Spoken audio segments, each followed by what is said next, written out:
WHO ada keluarkan satu tata cara ataupun prinsip untuk mengajar budak-budak yang disebutkan, yang saya ingat super clear dalam kepala ni, bawah umur 2 tahun tak boleh bagi gadget langsung. 0 hour, 0 minit. Jangan bagi langsung gadget pada budak di bawah umur 2 tahun sebab brain dia belum boleh proses image yang bergerak laju. Dia tak boleh lagi nak proses language yang berlaku dalam videos tu. Walaupun kita mungkin nampak dia pandai sebut, accent dia pun British dan sebagainya, sebenarnya proses tu belum bersedia lah untuk otak dia handle. Tapi lepas tu dia ada tambah lah 2 tahun ke, saya tak pasti dah dia punya. Boleh tengok, pergi ke WHO punya website kalau rasa takut kena terpengaruh dengan Dajjal ke apa, baca bismillah dulu. Pergi ke WHO punya website, search pasal screen time guidance. Di situ ada screen time guidance dan semua tu dikemukakan dengan hasil kajian. So sebenarnya kita sendiri, adults yang kita dah dewasa ni pun, kita kena kurangkan. Malaysia antara negara yang paling tinggi screen time di dunia, dan itu mungkin reflect lah kepada betapa banyaknya masalah mental dan juga masalah sikap.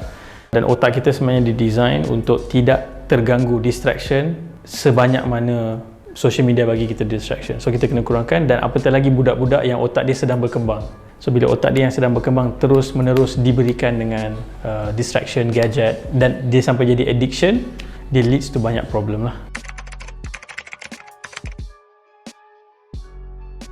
Ini antara dua ekstrim yang ada. Satu ekstrim yang kata kita kena hilangkan langsung gadget dan teknologi daripada hidup budak-budak ni supaya diorang dapat membesar macam kita membesar dulu.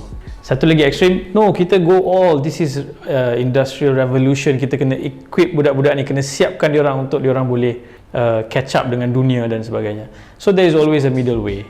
For example, apa yang WHO sebut tadi tentang screen time punya restriction, untuk bawah usia 6 tahun, personal opinion dan juga practice adalah diminimumkan seboleh mungkin, sebab kita nak dia develop dari sudut social skill dia, motor skill dia supaya kurang. Dan sebenarnya kalau kita fikir, nanti diorang tak boleh catch up, nanti diorang lambat, sebenarnya kita belajar guna gadget ni within a week kita boleh catch up lah. So itu bukan benda yang terlalu like rocket science untuk belajar. Tapi bila masuk ke alam persekolahan, saya rasa kena moderate. Ada waktu, contohnya even waktu PKP, kalau tanpa online learning ni tak possible kita imagine macam mana budak tu nak continue pembelajaran. So dia perlu ada, tapi dia always mesti mengikut kadarnya, kan? Semua benda dekat dunia ni kalau lebih daripada kadarnya, melampau, dia akan bawa kerosakan. Sebab tu orang suka share artikel Steve Jobs tak bagi anak dia pakai gadget, Bill Gates tak bagi anak dia pakai gadget. Actually saya rasa bukan diorang tak bagi, tapi diorang memang control, sebab psikologis yang berada di sebalik social media and all this online thing ni memang design benda tu untuk jadi addictive.